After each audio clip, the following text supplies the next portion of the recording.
Morning बच्चों। आज हम जानेंगे CSHT के बारे में। जो हमारा स्टरलाइजेशन फिजिकल केमिकल पढ़े है ना, वो एक्चुअल एक घर में होता है ना। उस घर का नाम होता है CSHD। एक तरीके के घर है, जैसे हमारा घर बनता है, वहां पे किचन होता है, बेडरूम होता है, बाथरूम होता है ना, लिविंग एरिया होता है, हॉल होता है। वैसे ही हमारा CSHD एक रूम होता है। वहां पे कई जोन बने होते हैं, कई वर्कर होते हैं। जैसे घर में वर्कर होते हैं ना, खाना बनाने वाला अलग रहेगा, बाथरूम क्लीनिंग वाला अलग रहेगा। तो वैसे यहाँ पे भी कई वर्कर होते हैं। और इनमें जो वर्कर दिख रहा है, या तो OT टेक्नीशियन रहेगा या तो CSHD टेक्नीशियन रहेगा। ठीक है, OT हमको इधर मिलेगा, नॉर्मल गोरखपुर में मिल जाएगा। लेकिन अगर बाहर जाएंगे मेदांता में, अपोलो में, तो वहां आपको एक स्टाफ मिलेगा। वो स्टाफ किस कैटेगरी का रहेगा? CSHD टेक्नीशियन रहेगा। ठीक है ना, क्योंकि उसका काम बस एक ही रहेगा कि इसी घर में काम करेगा। इस घर का नाम क्या है? Central sterile supply department. Central मतलब होता है केंद्र, स्टेराइल मतलब होता है free from all micro organism. Next supply मतलब होता है डिस्ट्रीब्यूशन, और डिपार्टमेंट मतलब होता है घर, यानी कि संस्था। ऐसा जगह होता है जहाँ पे हम गंदा चीज लेके जाते हैं और वहां से स्टेराइल चीज लेके आते हैं, ठीक लेके जाते हैं, जो हमारा सर्जरी के दौरान यूज होता है। तो जानते हैं, ये हमारा घर है। इसमें देखो कितने वर्कर काम कर रहे हैं। कोई स्टलाइजिंग के लिए स्टलाइज कर रहा है, कोई पैकेजिंग कर रहा है, कोई क्लीनिंग कर रहा है ना। सबका अलग अलग काम होता है, सबका अलग अलग स्टेशन होता है। तो हमारे जो CSHT होते हैं उसमें 8 स्टेशन होते हैं, 3 जोन होता है और 2 एरिया होता है। तो आज हम बस डिस्कस करेंगे 8 स्टेशन के बारे में, ठीक है ना, कि हमारा 8 स्टेशन क्या क्या होता है। तो सबसे पहले जानना है कि हमारा CSHT होता क्या करता है। तो ये प्रोवाइड करता है, यानी कि वहां से बांटता है, डिस्ट्रीब्यूट करता है। किसका? स्टेराइल इंस्ट्रूमेंट का, स्टेराइल इक्विपमेंट का। जो हम गंदा इंस्ट्रूमेंट लेके जाएंगे उसको स्लाइज करेगा, स्लाइज करके हमको प्रोवाइड कर देगा। Next, maintain quality and safety. Quality को भी मेंटेन करता है। क्या पता हमारा सर्जरी के दौरान इंस्ट्रूमेंट खराब हो गए या टूट गए, तो क्या करेगा? वहां पे रिप्लेस कर देगा, है ना। अगर वही इंस्ट्रूमेंट फिर नहीं दे देगा, नहीं तो हमारे नेक्स्ट सर्जरी में क्या होगा? कॉम्प्लिकेशन होगा, जो पहली सर्जरी में हुआ था। तो उस कॉम्प्लिकेशन को हटाने के लिए वहां पे इंस्पेक्टर होते हैं, जो इंस्ट्रूमेंट का जांच पड़ताल करते हैं। अभी आगे हम बताएंगे। तो जो खराब इंस्ट्रूमेंट होता है उसको डिस्कार्ड कर देते हैं और नया उस पर रिप्लेस कर देते हैं।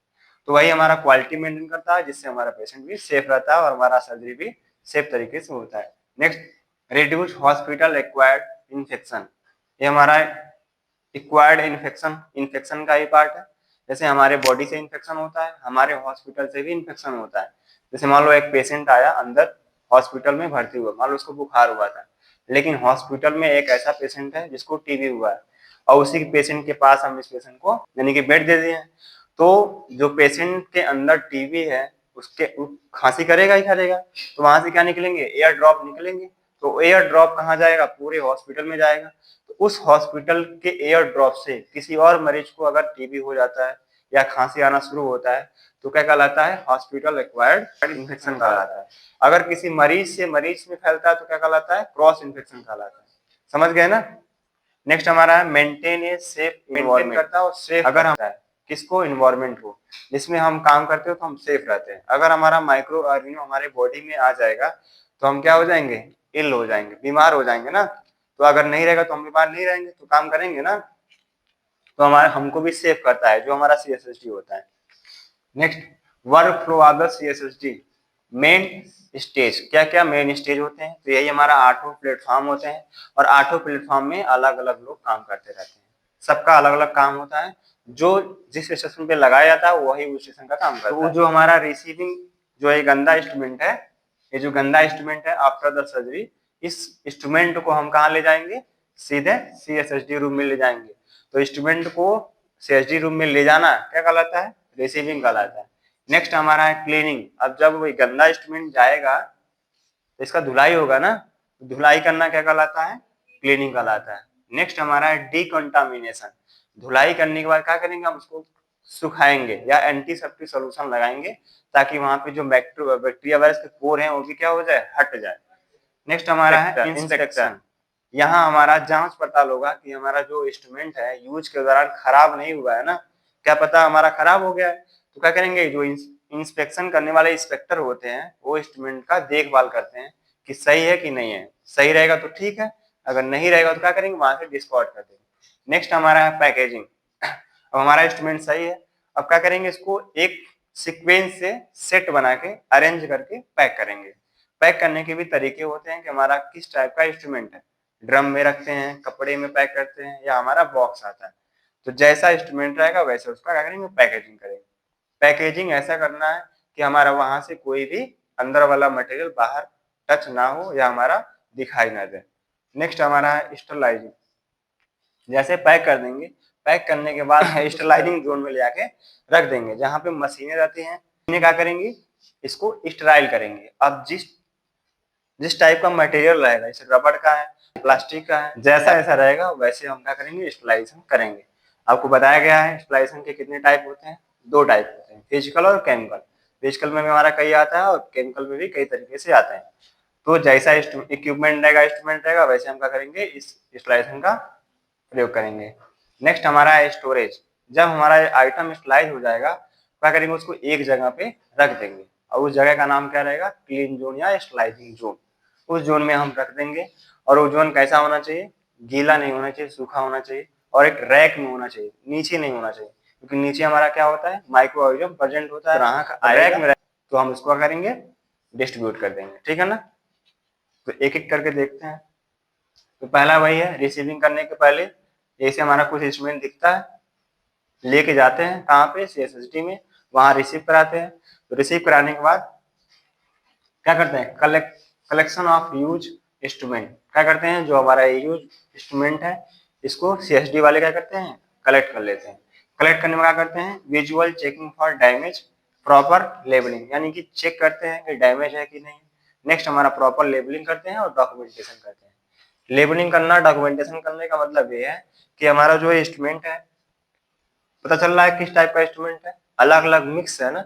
इसको करके छाटेंगे कि हमारा आर्थो का है कि न्यूरो का है कि हमारा गायनी का है कि जनरल सर्जरी का है कि यूरो का है, किस टाइप का सर्जरी का है। और यूरो में किस टाइप की सर्जरी है, यूरो में भी कई प्रकार की सर्जरी होती है, पीसीएनएल है, आईवाई है ना। तो किस टाइप का है, उस टाइप का हम क्या करेंगे, लेबल करेंगे। लेबल मतलब चिपका देंगे कि हमारा इसका सेट है, पीसीएनएल का सेट है, टीआरपी का सेट है। नेक्स्ट हम क्या करेंगे, डॉक्यूमेंटेशन करेंगे कि हमारा किस वार्ड से आया है, किस ओटी से आया है, न्यूरो ओटी से आया है कि आर्थो ओटी से आया है कि जनरल ओटी से आया है कि गायनी ओटी से आया है, ताकि बाद में जब ले जाए तो मालूम चल जाए। जैसे गेहूं पिसवाने जाते हो ना, वहां पे क्या लिखता है, गोनी पे आपका नाम लिखता है और वेट लिखता है। नाम सेम हो सकता है लेकिन वेट सेम नहीं होगा ना। तो वैसे हम पहचानने के लिए यहाँ पे डॉक्यूमेंटेशन करते हैं, वार्ड का नाम लिखते हैं और किस टाइप का इंस्ट्रूमेंट वहां पे लेबल कर लेते हैं। नेक्स्ट हमारा होता है क्लीनिंग। जैसे आया गंदा इंस्ट्रूमेंट, अब सफाई करने वाले आदमी लग जाएंगे। क्या करेंगे, केमिकल से इसको क्या करेंगे, डिकंटामिनेशन करेंगे, यानी कि शुद्ध करेंगे, यानी कि धुलाई करेंगे। जब धुलेंगे तो क्या हो जाएगा, जितने इस पे ब्लड है, डस्ट है, सब क्या हो जाएंगे, हट जाएंगे। चलो, तो क्लीनिंग प्रोसेस में क्या करते हैं, मैनुअल क्लीनिंग करते हैं, कि हाथ से क्लीनिंग करते हैं। तो हाथ से क्या करेंगे, या तो जो हमारा केमिकल आता है उससे करेंगे, रब करके, स्क्रब करके, या हम क्या करेंगे, अल्ट्रासोनिक क्लीनिंग, यानी कि मशीनों का यूज करेंगे, मशीन में डाल के क्लीनिंग करेंगे।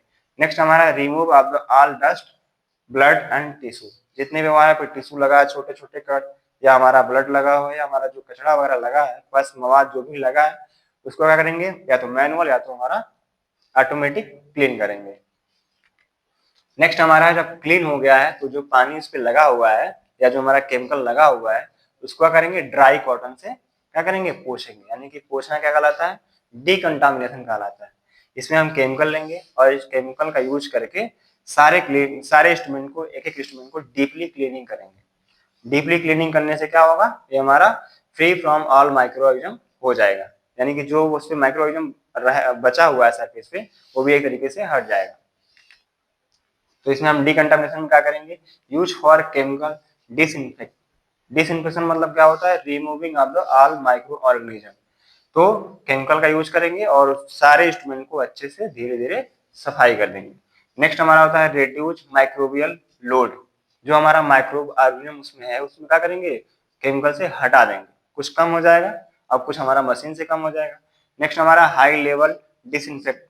ज्यादा से ज्यादा मात्रा में डिसइंफेक्ट का यूज करेंगे, क्योंकि हमारा इंस्ट्रूमेंट को शुद्ध करना है। नेक्स्ट हमारा होता है इंस्पेक्शन। इंस्पेक्टर है ना, ये क्या कर रहे हैं, इंस्ट्रूमेंट का चेकिंग कर रहे हैं कि हमारा इंस्ट्रूमेंट के शैंक या हमारा लॉक या हमारा रिंग फिंगर या हमारा टिप या जॉ कहीं से कुछ खराब हुआ है कि नहीं हुआ है। ठीक है ना, ये सारा हम चेकिंग करते हैं कि हमारा इंस्ट्रूमेंट प्रॉपर तरीके से काम करेगा कि नहीं करेगा नेक्स्ट सर्जरी में। तो क्या करेंगे, चेक फंक्शनलिटी, उसके फंक्शन को चेक करेंगे कि हमारा काम करने के योग्य है कि नहीं है। नेक्स्ट लुब्रिकेशन फॉर ज्वाइंट, जो ज्वाइंट में ऑयलिंग करेंगे अगर जाम हो गया है तो। नेक्स्ट हमारा है असेंबलिंग फॉर सेट, फिर क्या करेंगे, सहायता करेंगे सेट बनाने के लिए। ठीक है ना। नेक्स्ट हमारा क्या करना है, पैकेजिंग करना है। अब हमारा इंस्पेक्टर जांच कर लिया है, जांच करने के बाद क्या करेंगे, पैकेजिंग करेंगे। पैकेजिंग करने के लिए हम कुछ इस तरह से सेट बनाते हैं। सेट बनाने के बाद हम रैक में, बॉक्स में या हमारा ट्रे में रखते हैं और डबल लेयर में क्या करते हैं, पैक करते हैं। जैसे ये पैक हुआ ना, ये डबल लेयर में, और इसके ऊपर इंडिकेटर चिपका देते हैं। चलो देखते हैं। Use double layer seat. क्यों डबल लेयर ये करते हैं, क्योंकि जब बाहर से हम टच करते हैं अपने हाथों से तो हमारे हाथ में माइक्रोऑर्गेनिज्म प्रेजेंट होते हैं, वो बाहर वाले सीट पे आ जाएंगे, लेकिन अंदर वाला सीट पे नहीं जा पाएगा। कब जाएगा, जब हम उसको खोलेंगे। तो हम उसको खोलते नहीं है। कौन खोलता है, जो स्क्रब होता है वही इसको टच कर सकता है। और जो स्क्रब होता है वो कैसा होता है, ग्लविंग पहना, ग्लविंग गाउनिंग पीपी पहना रहता है ना, यानी कि उसका जो बॉडी है वो क्या है, फ्री फ्रॉम ऑल माइक्रोऑर्गेनिज्म है, तो उसको टच कर सकता है। लेकिन हम टच करेंगे तो क्या होगा, माइक्रो ऑर्गेनिज्म उसमें प्रेजेंट हो जाएंगे। इसीलिए डबल लेयर करते हैं, ताकि जो हम उसको ले जाएंगे, है ना, तो कंटामिनेट हो जाएगा तो, लेकिन अंदर वाला कंटामिनेट नहीं रहेगा, शुद्ध रहेगा ना। इसलिए हम क्या कहते हैं, डबल लेयर शीट से उसको कवर करते हैं। नेक्स्ट हमारा है पाउच। पाउच का भी यूज करते हैं। पाउच मतलब थैला होता है, जैसे मान लो छोटे छोटे इंस्ट्रूमेंट उसको पाउच में रख के स्लाइस करते हैं। नेक्स्ट हमारा है रिगिड कंटेनर्स। बड़े बड़े कंटेनर्स का भी यूज करते हैं, जैसे इम्प्लांट्स है ना, उसका यूज स्लाइस करने के लिए बड़े बड़े कंटेनर का यूज करते हैं। नेक्स्ट हमारा प्रॉपर लेवलिंग। लेबलिंग करते समय उस पर क्या क्या सावधानियां रखनी है, डेट डालना है। डेट आज का डेट, जैसे आज हमको स्लाइस करना है तो आज का स्लाइसिंग डेट डालना है। नेक्स्ट हमारा बैच, किस बैच का है। और नेक्स्ट हमारा लोड नंबर 1 है, पहली बार डाले हैं कि दूसरी बार डालने जा रहे हैं। जैसे मेंटेन करने के लिए, रजिस्टर मेंटेन करने के लिए होता है। जैसे जब जब एनएबीएच का राउंड होता है या जो हमारा इंस्पेक्टर होते हैं जांच पड़ताल करने के लिए आते हैं, तो चेक करते हैं रजिस्टर की हमारा कितना बार मशीन चला है, इस मशीन में कौन कौन सा लोड पड़ा हुआ है या कौन कौन सा इंस्ट्रूमेंट पड़ा हुआ है ना। प्रॉपर एक डॉक्यूमेंटेशन होता है सीएसएसटी में जब हमारा एनएबीएच होता है तो। चलो नेक्स्ट हमारा है अब स्टलाइजिंग। अब हमारा पैक तो हो गया, पैक करने के बाद क्या करेंगे, उसको स्टलाइज करेंगे। तो स्टलाइज डिपेंड करेगा कि हमारा किस टाइप का मटेरियल है। तो मटेरियल अगर रबड़ का है, प्लास्टिक का है, तो किसका यूज करेंगे, ईटीयू का करेंगे, करेंगे ना। अगर हमारा इसके अलावा कोई यूज है, हमारे इम्प्लांट्स हैं स्टेनलेस स्टील का है, तो किसका यूज करेंगे, ऑटोक्लेव का करेंगे। नेक्स्ट हमारा है प्लाज्मा स्टरलाइजेशन। तो इसमें हम रबड़ का चीज, प्लास्टिक का चीज स्टरलाइज करते हैं। इसमें हमारा केमिकल एजेंट हाइड्रोजन पेरोक्साइड होता है। ठीक है ना, इसमें हाइड्रोजन पेरोक्साइड डालते हैं और ऑन करके स्टार्ट कर देते हैं। तो वही है स्टीम स्टरलाइजेशन में क्या करते हैं, किसका यूज करते हैं, ऑटोक्लेव। नेक्स्ट हमारा ईटीओ स्टरलाइजेशन केमिकल में यूज करते हैं, और हमारा प्लाज्मा स्टरलाइजेशन भी केमिकल में यूज करते हैं, क्योंकि हमारा केमिकल का एजेंट होता है H2O2। इसमें भी हम प्लास्टिक की चीज, रबड़ की चीज को रख के स्टरलाइज करेंगे। लास्ट हमारा ड्राई हीट स्टरलाइजेशन। जब कांच की चीज आएंगी तो उसमें हम हॉट एयर ओवन का यूज करके स्टरलाइजेशन करेंगे। अब जब हमारा स्टरलाइज हो गया तो क्या करेंगे, वो एक घर में रख देंगे। तो कौन सा जोन होगा, स्टरलाइज जोन होगा। उस जोन में क्या करेंगे, रैक बना बना के इसको प्रॉपर तरीके से सेट करके रख लेंगे। यहाँ पे लोड नंबर रहता है, बैच नंबर रहता है, और वार्ड नंबर भी रहता है कि इस वार्ड का आया हुआ है या इस ऊटी का आया हुआ है, ताकि खोजना न पड़े कि इनको कहाँ पे रखे हैं, है ना। एकदम सीक्वेंस वाइज रखते हैं और रजिस्टर मेंटेन किए रहते हैं। जब कोई बंदा आता है लेने के लिए तो उसको वहां एंट्री कराते हैं और उस पॉइंट पे पहुंच जाते हैं और वहां जाके रिसीव कराते हैं। रिसीव कराने के बाद साइन कराते हैं कि हाँ ये बंदा लेके चला गया है। ठीक है, तो वही है स्टोर इन ड्राई। ड्राई होना चाहिए, मॉइस्ट नहीं होना चाहिए। नेक्स्ट हमारा डस्ट फ्री एरिया होना चाहिए, चारों तरफ से पैक होना चाहिए, ताकि वहां से बाहर का इन्वायरमेंट कहीं से एंट्री ना कर पाए। फिर FIFO मेथड। FIFO मतलब होता है फर्स्ट इन फर्स्ट आउट, है ना। ये हमारा मेडिकल स्टोर में भी यूज करते हैं। FIFA से क्या होगा, हमारा जो मटेरियल है वो स्टलाइज रह जाएगा, एक्सपायर नहीं होगा। जैसे कुछ दवाएं होती है मेडिकल स्टोर में आते हैं, यूज किए, फिर थोड़ा बचा, फिर आ गया, तो नया वाला क्या करेंगे, आगे रख देंगे, तो पीछे वाला क्या हो जाएगा, धीरे धीरे एक्सपायर हो जाएगा। यही प्रक्रिया बार बार करेंगे। लेकिन हमको क्या करना है, FIFO करना है, फर्स्ट इन फर्स्ट आउट। जो पहले डाले हैं उसी को पहले निकालेंगे, जिससे क्या होगा, हमारा जो डेट है वो मेंटेन रहेगा, यानी कि एक्सपायर नहीं होगा, क्योंकि इसका एक्सपायरी डेट होता है ना सबका। तो जो सिमिलर इंस्ट्रूमेंट होते हैं, तो जो पहले स्लाइड हो गया उसको पहले रखेंगे, ठीक है। जो बाद वाला है उस सॉरी, FIFO का मतलब होता है कि फर्स्ट इन फर्स्ट आउट। जो पहले डेट एक्सपायर होने वाला उसको पहले रखेंगे, और जो अभी न्यू स्लाइड की उसको पीछे रखेंगे। क्यों? क्योंकि जो पहले स्लाइड हो गया वो एक्सपायर हो जाएगा। नेक्स्ट हमारा है वही है फर्स्ट इन फर्स्ट आउट। फिर अवॉइड ओवर हैंडलिंग, ज्यादा भारी या ज्यादा वजन एक मतलब एक के ऊपर नहीं रखना है, नहीं तो क्या हो जाएगा, नीचे वाला इंस्ट्रूमेंट कंप्रेस हो जाएगा और उसके साइज शेप में अंतर आ जाएगा। अब क्या करेंगे, जब हमारा कोई बंदा आ गया लेने के लिए तो दे देंगे ना उसको। तो मान लो एक आई है लेने के लिए, तो उनको हम दे दिए, इतना इंस्ट्रूमेंट लेके जा रही है, ठीक है ना। तो इसको बोलते हैं डिस्ट्रीब्यूशन, ठीक है। तो इनको डिस्ट्रीब्यूट करने के पहले क्या करेंगे, रजिस्टर पे मेंटेन करा लेंगे कि हमारे इस वार्ड से इस नाम की स्टाफ आई है और ये लेके जा रही है, इतना सामान लेके जा रही है, ठीक है ना। तो इसको बोलते हैं डिस्ट्रीब्यूशन, डिस्ट्रीब्यूट कर रहे हैं। डिस्ट्रीब्यूशन क्या करते हैं, टाइमली सप्लाई टू डिपार्टमेंट, समय से डिपार्टमेंट में पहुंचाना होता है। नहीं तो मान लो सर्जरी आज लगी है, कल इंस्ट्रूमेंट आएगा तो क्या होगा, सर्जरी हो पाएगा नहीं, तो टाइमली हमको पहुंचाना होता है।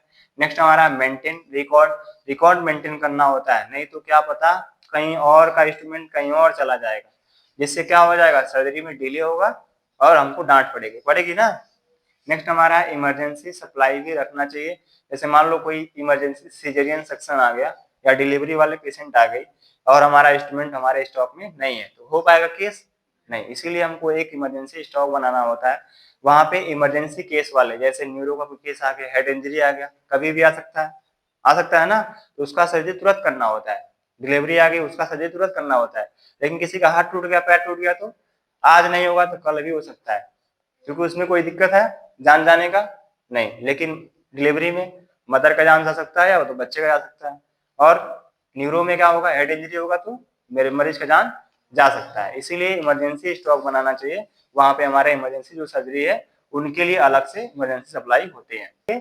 CSD जोन के बारे में, ठीक है, तो CSD जोन हमारा एक एरिया होता है जहाँ पे हम इंस्ट्रूमेंट को कैटेगरी वाइज डिवाइड करते हैं। तो जोन को 3 टाइप में डिवाइड किया गया है। पहला हमारा होता है डर्टी जोन, दूसरा हमारा होता है क्लीन जोन, और तीसरा हमारा होता है स्टलाइजेशन जोन। तो क्लीन जोन में हम डर्टी जोन में क्या करते हैं, इंस्ट्रूमेंट को इकट्ठा करते हैं। क्लीन जोन में क्या करते हैं, धुलाई पुछाई करते हैं, पैकेजिंग करते हैं। और नेक्स्ट हमारा स्लाइडिंग जोन में क्या करते हैं, जब इसमें स्लाइड हो जाता है तो इस जोन में जाके उसको रख देते हैं, स्टोर करते हैं, और यहीं से हम क्या करते हैं, डिस्ट्रीब्यूट कर देते हैं, ठीक है। नेक्स्ट हमारा होता है पैकेजिंग एरिया।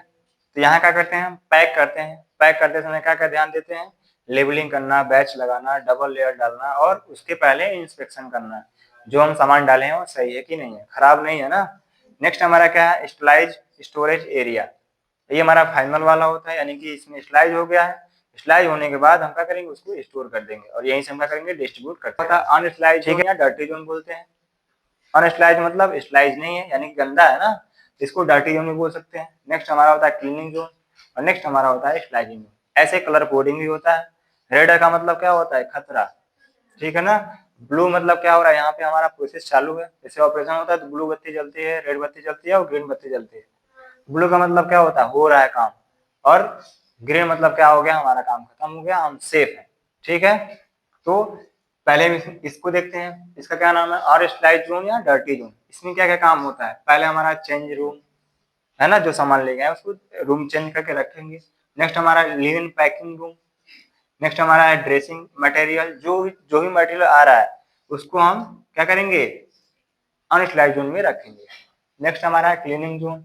इसमें हम क्या करेंगे, इंस्ट्रूमेंट को धुलेंगे, ड्राई करेंगे, पैक करेंगे, पैक करने के बाद स्लाइज करेंगे, स्लाइज करने के बाद क्या करेंगे, स्लाइजेशन जोन में जाके रख देंगे, और यहीं से हमारा क्या हो जाएगा, डिस्पोज काउंटर पे डिस्ट्रीब्यूट करते रहेंगे। चलो ठीक है ना। अब हम जो CST रूम होता है उसमें काम कैसे करते हैं, हम अपने आप को प्रिकॉशन कैसे फॉलो करते हैं, कि केमिकल होता है, हीट भी होता है ना, टेम्परेचर से ही बचना है, केमिकल से ही बचना है, और इंस्ट्रूमेंट को भी अपने आप से बचाना है। जो हमारे अंदर इन्फेक्शन है वो क्या वो इक्विपमेंट इंस्ट्रूमेंट में ना जाए, और जो वहाँ पे गंदगी है, यहाँ पे जो मशीनों से गंदगी निकल रही है वो हमारे बॉडी में इंटर ना हो, उसके लिए हमको एक किट पहनना होता है। इस किट का नाम होता है पीपीई, फुल फॉर्म होता है पर्सनल प्रोटेक्शन इक्विपमेंट।